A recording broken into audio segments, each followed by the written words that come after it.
Hello everyone, সবাই কেমন আছো? আশা করি সবাই ভালো আছো। আবার একটি লং ভিডিও নিয়ে চলে আসলাম। আমি শর্মিষ্ঠা। তোমরা দেখতেই পাচ্ছ যে আমি রেডি হয়ে গেছি। আর আসলে আমি রেডি হয়ে গেছি বলবো না, রেডি হয়ে গিয়েছিলাম। ভিডিওটা শিবরাত্রির আগের দিন। আমি এডিটিং করার অভাবে আমি পোস্ট করতে পারিনি। দেখো, সবাই মিলে বেরিয়ে গেছি রক্ষাকালী মায়ের মন্দিরে। তো সেখানে যাচ্ছি আমরা সবাই প্রসাদ কিনতে। বাড়ির লোকেরা সবাই মিলে বেরিয়ে গেছি রাত 10টার সময়, কারণ পূজাটা হয় ঠিক রাত 12টার সময় আর মায়ের বিসর্জন হয়ে যায় একদম রাত বলবো না, ভোরবেলার দিকে হয়ে যায়। তো অনেকেই জানে এই রক্ষাকালী মায়ের পূজাটা কিভাবে হয়, আবার অনেকে জানে না, সেই কারণেই বলে দিলাম।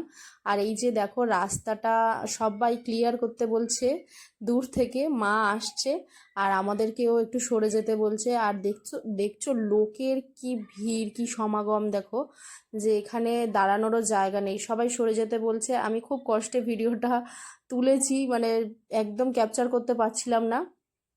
আর এই যে সবাই সরে আসছে, আমাকেও মানে ঠেলে দিচ্ছিল সবাই। আর এই যে ভদ্রলোক দেখতে পাচ্ছেন, সবাইকে ওখান থেকে সরিয়ে দিচ্ছে। আর একটা অদ্ভুত ব্যাপার, এই মা আসার সাথে সাথে মানে কি বলবো, একটা আলাদা রকম অনুভূতি কাজ করে। আমি জানি না এটা, মানে আমি এখানে গিয়ে কয়েক বছর যাচ্ছি, আমার এটা অনুভূতিটা হয়েছে। তাই তোমাদেরকে বললাম, সত্যি হয়তো জাগ্রত ঠাকুর। এখানে কিন্তু পূজাটা খুবই জাঁকজমকভাবে হয়, প্রতি বছরই হয়। আমার বিয়ের পর থেকে আমি প্রতি বছর এখানেই যাই। আর সত্যি মায়ের দেখা পাওয়া মাত্রই মনটা কত শান্ত মানে হয়ে যায়। আর আমি বলে বোঝাতে পারছি না, এই ভিডিওতে আমার মুখের ভাষা নেই যে তোমাদেরকে বলে বোঝাবো যে কি ফিলিংসটা আসলে হয়েছিল। তোমরাই দেখো ঠাকুরের এই যে সুন্দর মায়ের মূর্তিটা, মা যে সবাইয়ের দিকে যেন চেয়ে আছে। আর সবাই কিন্তু মানে এই দৃশ্যটা দেখবে বলে কত ভিড় করে এখানে দাঁড়িয়ে রয়েছে এই মুহূর্তটা দেখবে বলে। আমিও খুব দূর থেকে একটু চেষ্টা করেছি তোমাদেরকে দেখাবো বলে। আর কত লোকের সমাগম তোমরা এই ভিডিওতে দেখতে পারবে। আমরা কোথায় থেকে এগোচ্ছি দেখো, যে একটু মন্দিরের কাছে কিভাবে যাব।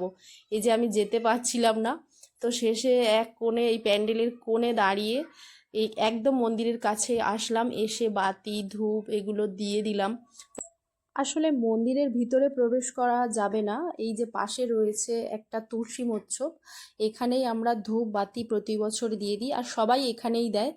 মন্দিরের ভিতরে যেগুলো রাখা হয় সেগুলো হচ্ছে ছলম, যারা মানসিক করেছে তাদের ছলম, ফুল আর বাতাসা, যারা প্রসাদগুলো কিনেছে সেগুলো সেগুলো হরিণুট দেওয়া হবে, তো তারই জন্য মায়ের কাছে সেগুলো এখন রাখা হয়েছে।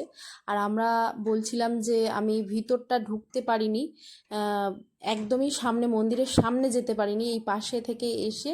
আর এই যে মন্দিরের পাশে এক ভদ্রমহিলা, ওই যে হলুদ শাড়ি পরে দাঁড়িয়ে রয়েছে, ওনারই পাশ থেকে আমি চলে গেছিলাম মন্দিরের জানালার কাছে মায়ের দর্শন করব বলে।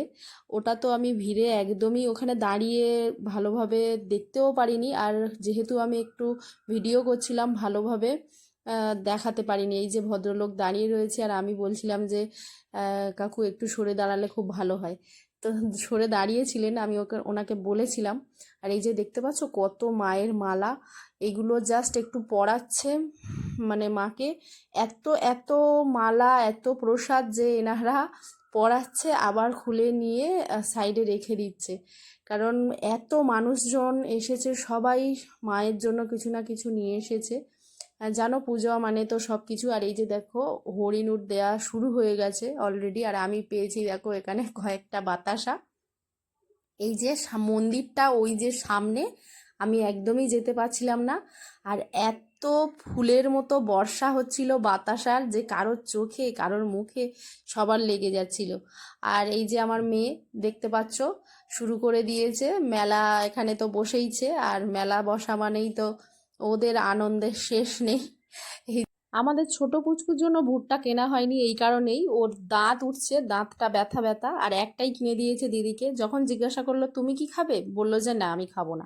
এদিকে দিদি যখন দিল তখন কিন্তু খাওয়া শুরু করে দিল। দেখলে তো বন্ধুরা তোমরা কেমন, আমাদের পুচকু কিন্তু খুব দুষ্টু। ও ওখানে একটা ফ্রেঞ্চ ফ্রাই টাইপের পটেটো বিক্রি হচ্ছিল, মানে আলুটাকে কি সুন্দর করে গোল গোল রাউন্ড রাউন্ড করে কেটে ওটা ভাজা হচ্ছিল। তো ওর দৃষ্টি সেখানে ছিল। পরে আবার ওর মাকে বললো যে মা এটা আমার বাড়িতে বানিয়ে দেবে। আমরা আগেও বাড়িতে বানানো হয়েছে এটা, এরও একটা ভিডিও আছে, পরে তোমাদের সাথে শেয়ার করব। যাই হোক, মেলাটা দেখো আমি ঘুরেছি, এখানে মেলাতে কিন্তু প্রচুর দোকান বসেছে, সাজাগোজার দোকান, প্রচুর অনেক কিছু দোকান বসেছে। আর আমরা চলে এসেছি লাস্ট মোমেন্টে ফুচকা খেতে। মেলা মানে তো একটু মেয়েরা যেন ফুচকা খাবেই।